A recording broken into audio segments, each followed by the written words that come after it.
ميديا ماج.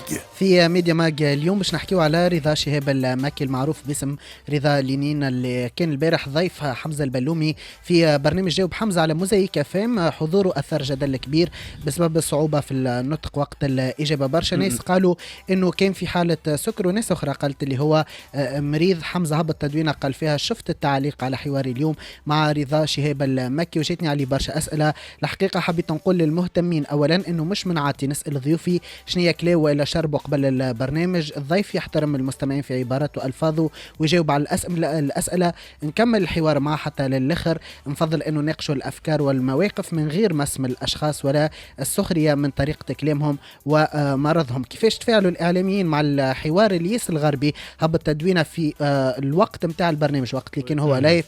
قال فسرنا يا أخي ضيفك في حالة سكر ولا لا؟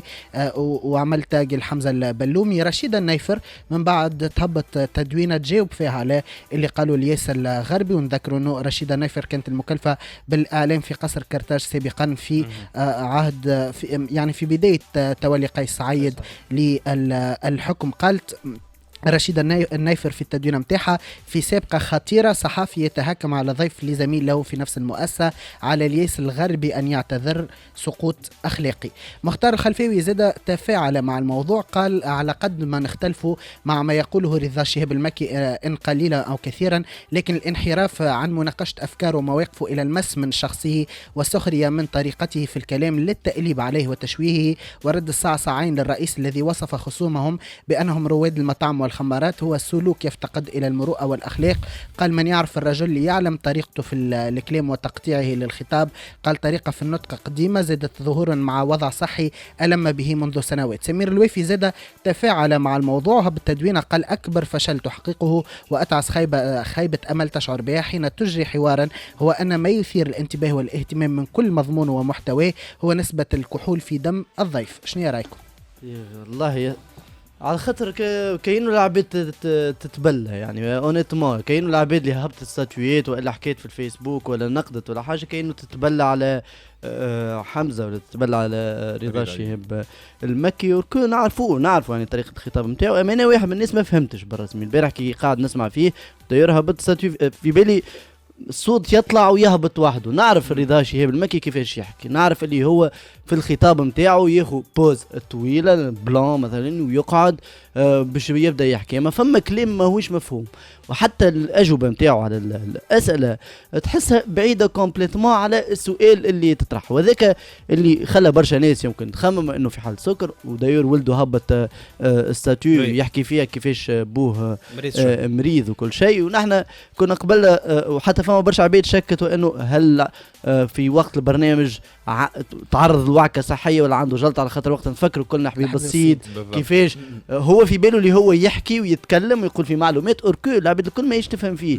يعني لمده انا البارح نسوق نسمع فيه في موزايك، الحقيقه ما فهمتش الخطاب نتاعو. العباد اللي تقول الاعلاميين اللي يقولوا ما بين المحتوى والمضمون ما كانش حقيقه الانترفيو ما كانش فما محتوى ومضمون.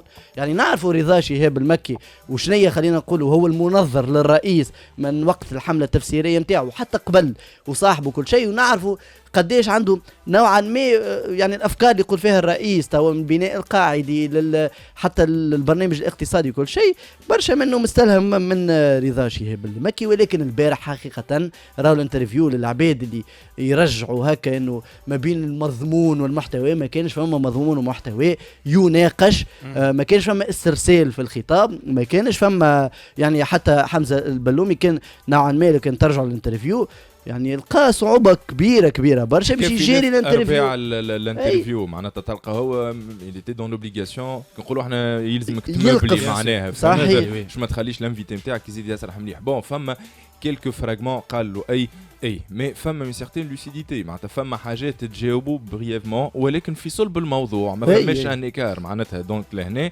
فما حاله نتاع معناتها نقولوا احنا صابر العبد دونك يعرف شي يجاوب، يعرف يعمل كونستركسيون تاع جمله ولكن في حدود المعقول. صحيح فما اشوري نقولوا احنا متقطع الكلام نتاعو، الطون يطلع ويهبط ماهوش فرد توناليتي صحيت فما كلكو سيلاب ساعات ما فماش جمله معليش معناتها ربطناها الحكايه اللي هو حاله سكر معناتها كنا نعرفوا معناتها تفرجنا في التلفزيون نشوفوا مثلا قبل سيرج غانزبورغ يخرج في حاله سكر واضح ماهيش نفس الحكايه كما قال معناتها في حاله سي الحبيب السيد كنا نفس انا دون لي دو كا معناتها انه الضيف نتاعك في حاله صحيه حرجه شويه وقاعد تشوف فيه انه ماهوش قاعد يجاوب وكل شيء ودون لو كان انه هو في حاله سكر نورمالمون يقفل الحوار نورمالمون هو راه نعمل ياسر على البروفيسيوناليزم تاع حمزه البلومي بيان سور مش اللوم على البروفيسيوناليزم ياخذ في المعلومه وماش توصل له المعلومه على حسب السؤال اللي طرحه ماهوش قاعد يعمل في كونستركسيون للانترفيو نتاعو اما اشي الكلام راه راجح ما نعرفش كان سمع في البدايه اي متقطع الكلام اما ليه على خاطر البارح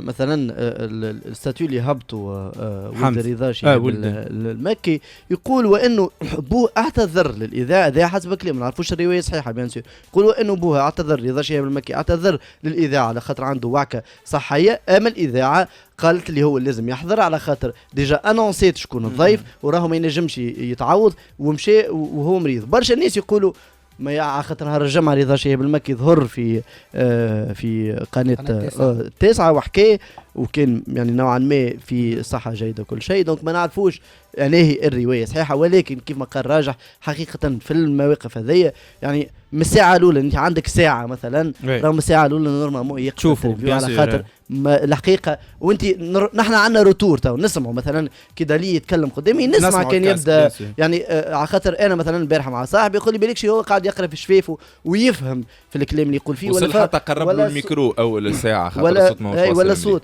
انت عندك روتور والحقيقه كمستمع الانترفيو كان يقلق على خاطر يعني فما ساعات افكار توصل مقتضبه ولكن فما برشا افكار اخرى وبرشا اسئله مهمه اللي انا كمستمع ما خلطتليش كوم يلفو ما سمعتهاش وما خرجتش بحاجه خلينا نقول حاجه اخرى في نفس الموضوع لي الستاتيو نتاع الياس الغربي اللي هما فرد اذاعه يعني هو زوز مناشطين من نفس الاذاعه ما نعرفش علاش تقرا دون لو سونس انه الياس الغربي يحب يكسر حمزه البلومي ولا الكلام تقرا بالخايب الور كو لي ماهوش بالخايب الكلام جوست طرح سؤال فوالا طرح سؤال معناتها دونك غريبه ان توكا انا ما نحبش الفازات هذوما نتاع كلي ديريكت حطوا الراجل في حاله سكر ونحن ما نعرفوش على حالته الصحيه تنجم تكون حالته صحيه وقتها معناتها هو قاعد يعمل في ايفور باش يجاوب فهمت دونك هو ديجا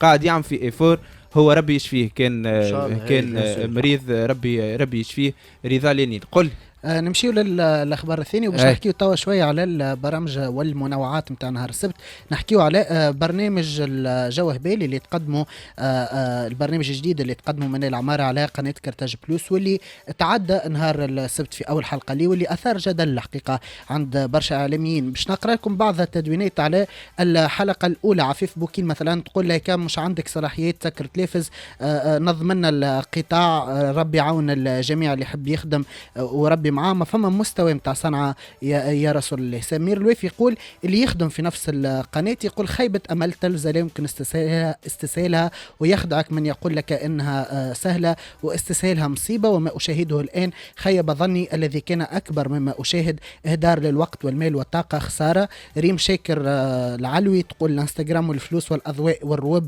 اللي تلمع ما يعملوش منوعة ناجحة. وعلي الدين دربيلة يقول للأسف الحلقة الأضعف في برنامج كرتاج بلوس بكل احترام خطيك التنشيط يا مدام.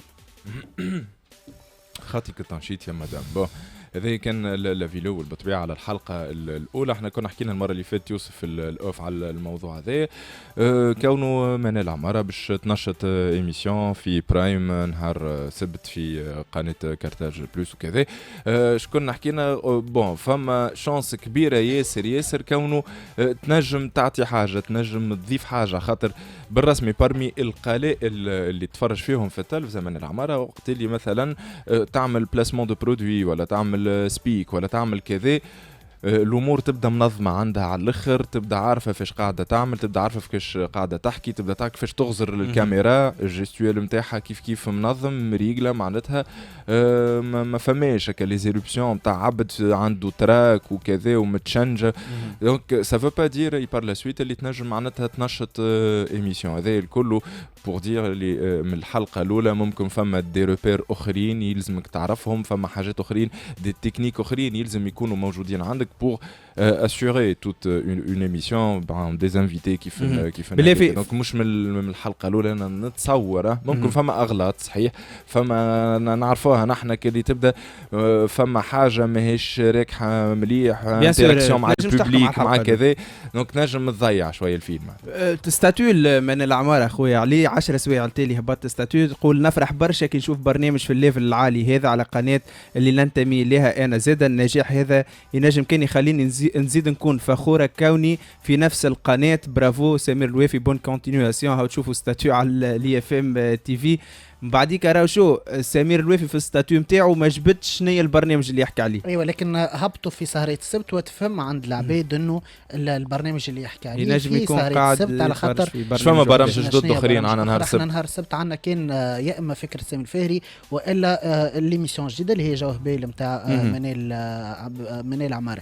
الحقيقه هاني قلت لك ديما نقولوا راهو هذا اللي تفهم من عند العباد على خاطر هبط تقريبا في سهرة السبت وما فما كان زوز برامج واحنا نعرفوا رأيه في برنامج فكرة سامي الفهري على خاطر مش مرة مش اثنين يهبط معناها يشكر في هذه زعايم. وبشوي اخرى زي باش نحكيوا على فكرة سامي الفهري ونحكي على الحلقة هذه جوست على برنامج من العمارة. برشا انتقادات راجح عندك الحق كي تقول راهو ما نجموش نحكموا من الحلقة الأولى. أنا الحقيقة عملت تفرجت شوية مقتطفات فما معناتها الاستسهال اللي يحكي عليه بالكشي يحكي عليه فما منه الانستغرام كي تربط بالتلفزة راهو ما يعطيش حاجة مزيانة برشا. البيوع معناتها هذاك نتاع الانستغرام على روحه على ليميسيون بلاسمون دو برودوي في حد ذاتها أروفوار معناتها. انت تعرف شنو اللي أروفوار؟ اللي أروفوار هو البلاسمون دو برودوي في حد ذاته في التلفز راهو مع خايبه سي موش. رانا معناتها حتى ساعات واحد اوبليجي باش يعملها الحكايه لانه ترتبط بها برشا كونتراتوات وفلوس تاعك تعرف اما راهو خايبه مش مزيانه الجمله معناتها الحكايه. اروفوار على الاخر لي بلاسمون دو برودوي في التلفزه حقيقه بالتوفيق المنال عمره كيما قال راجح ما نجموش نحكموا من الحلقه الاولى. خليوا المراه تخدم على روحها سي نورمال. الانتقادات والستاتويات نتاع العباد باش تجي هذيك اوبليجي معناتها باللي باش نكونوا حضرنا نعرفوا اللي فما البيلوت وفما الكوبي زيرو وفما عندي ان اللي تتعدى هذيك حاجه اخرى. عندي احتراز على حكايه واحده كهو كوبي كولي على برنامج شمس الدين باش الحق نتاع ربي معناتها ما فما حتى ايفور في تبديله معناتها. دونك عباره نحاول منشط نحاولوا البرنامج نتاعو حطوا عبد اخر وكهو. انا استنيت منال عماره في قناه كارتاج بلوس بشو بحاجه بلاتو معناتها في البلينج بلينج معناتها نتاعها هي هكا هبطت عرسها شو والله تعرف معناتها سي تيبيكمون راهو المخ نتاع المتفرج راهو هكا هبطت عرسها معناتها العباد هذيك تحب تشوف اون فان كونت في بالك اكثر هو برنامج نتاع فاريتي نتاع موسيقى لو غانيون اي نتاع موسيقى لوركو مش ان توكا صحيح دالي الريمارك نتاعك باهي على مش باهي بالعكس خاطر المخ التونسي هذاك حاب يتفرج ما هبطش عرسه معناتها بالعكس معناتها كريتيك هذايا مش حاجه باهيه مش حاجه باهيه معناتها قلت هكا هبطت عرسها انت قلت ما عملتش حاجه دو بلوس قلت لك هي هكا هبطت عرسها خاطر الفيديو نتاع العرسه اللي هبطتها عملت اكثر نسبه مشاهده للعباد باش تفهم العباد التونسي شنو يحب يتفرج. اما للاسف دالي لحظه برك جوست حاجه برك شمس الدين باشا عملناو كي عمل البرنامج بتاعو كان برنامج ديدي للغناء معناتها العباد معناتها كي تتفرج تحط كارتاج بلوس باش تتفرج باش تسمع اصوات باش تسمع اغنيه معناتها اللي هي حاجه نقصتنا برشا في تونس ما عادش فما لي فاريتي اللي ورا بعضهم الاغنيات وكل شيء. من بعديك تنحات الحاجه هذيك جات حاجه اخرى للرياليتي شو خلينا نقولوا نحن جات بالعرس نتاعها وبكل انا نجمش نقول كونتر نحب التلفزه ذيك زاد الحقيقه اما ما هيش استنيت حاجه اخرى وكاها وان شاء الله تتحسن الحكايه وكا. نكملوا نحكيو على برامج السهريات نتاع السبت، نحكيو تو على فكره سامي الفهري وضيفته المفكره ألفة يوسف. برشا تفاعل الحقيقه مع الباساج واستحسان لحضور ألفة يوسف. غازي العيادي يتفاعل وقال كلمه حق وشكر لازم نقولها، خاطر سبق لي واني نقطك لكن من فتره بصراحه اصبحت حريص في اختيارك لضيوفك من نوعيه راقيه، وخاصه البارح ألفة يوسف كانت حلقه راقيه وجيده بكل المقاييس. سلوى الشرفي تقول بالنسبه لقبول ألفة يوسف الحضور في حصه منوعات، فانا اشكرها على خروجها من برج الجامعي والتوجه الى كل الناس. يسعدني ان تكون لنا حصه ثقافيه نخبويه لكنها لن تنفع سوى المثقف، ان نحب شعبنا يتعود على مناقشه الافكار المعمقه والتبوات، لذلك يجب الذهاب نحوه والتوجه اليه بلغه مبسطه غير متخصصه. ألفة بيدها هبطت تدوينا بعد الحضور متاعها مع هيدي زعيم في فكرة سامي الفهري، قالت اعترف انه ظهوري في برنامج منوعات كان مخاطرة، فكرت قليلا ثم قلت ان الصدق هو الجوهر، فلأكن صادقة مع الناس ولأثبت نفسي فعلا ان صورتي الوهمية لا تعنيني. محلاها نهار السبت ألفة يوسف راهو فريمون انترفيو مزيانه برشا برشا برشا برشا مع هادي زعيم. نجموا ننقدوا هادي زعيم للصباح، اما في وقت اللي يجيب انفيتي دو كاليبر راهو يكون في الكاليبر نتاعو وياخذ بلاصتو. المشكله الوحيده البوليميك اللي صارت لانه تعرف الباجيت على الفيسبوك راهو يخدموا بالديتاي، معناتها ياخذ لك مقتطف صغير يخرجوا من يخرجوا بالكونتكست نتاعو وتدور الحكايه. برشا عباد لازم تتفرج في الانترفيو نتاع ألفة يوسف، عملت عليه الجو على الاخر الصباح. انا اسمع تفرجت في الانترفيو كامله الصباح. مهم لؤي انه تتناقش الافكار سورتو لي تابو في التلفزه. مهم على الاخر باش نوعا ما تبدل شويه الكركاسه نتاع المخ نقولوا نحن باش تتبدل شويه. ونتمع على خاطر ولات التلفزه كاينها على قد ما تحب تقرب للناس وتقرب للشارع ولات بعيده، على خاطر فما حاجات قاعده نعيشوا فيها في المجتمع نتاعنا في الشارع نتاعنا، اما في التلفزه ما تلقاهيش اللي تابو برشا حاجات. دونك جاي الوقت نتصور وانه كيكو سوا المثقفين ولا الناس اللي تنجم تناقش افكار انه تتوجه للبرامج اللي يتفرجوا فيها برشا عباد وتحاول انها تنقل افكار وتعطي حاجات جديده. شكرا لؤي. راجع جوست لا موافقوا على 6000 في الساعه. الحاجه فاش توا لهنا كونه العباد اللي تخاف منها، وانت مثلا كمنشط وخدمت في التلفزه وين كانيماتور تخاف نجيبوا معناتها من الكاست اليتيست هذيا تقول لا تصير ديكالاج كبير من حيث الفهم، لا يبدا العبد يحكي في حكايه وذاك اللي صار في مواضيع مع ألفة يوسف. الحاجه كي مثلا فرنسا كي نقولوا مثلا ما نعرفش نجيبوا ميشيل أونفري مثلا اللي يقولوا عليه اللي هو نيتشه العصر الحالي في فرنسا، عنده معناها سلاسه في كونه الفكره من تكون معناتها بوين دو فيو ماكرو كبيره اللي يعرف يبسطها للبوبولاس. اي انسان بسيط ينجم يخلط عليها، وحتى لي ميتافور اللي شبه بيهم الفكره هذيك تتعامل معاهم بحاجه مع حياتك اليوميه معناتها عاديه جدا. النجم كوا. شكرا راجع، شكرا علي، ميرسي بوكو. ميديا ماك تلقاوها على الباج نتاعنا فيسبوك راديو اي اف ام. مقعد بحثنا عن الكويز عاد باش تلعب خوك لويش ياخذ صفر كالعاده. قبل نحب نقول انا خارج، هاي اقعد انا خارج. قبل نحب نقول كل عام واي اف ام حيه بخير ان شاء الله. 10 سنين حلمه بدات عندها 10 سنين واليوم مرافقينكم، حبيتونا تبعتونا وواحده واحده باش هاو دالي معانا حتى ال 11 و 12 سنه وبعدها في عيد ميلاد اي اف ام تهديكم اغنيه حليت عيني وبصوتك لحنين توت سويت على اي اف ام بعد بيبليستي وراجع معكم في الكويز.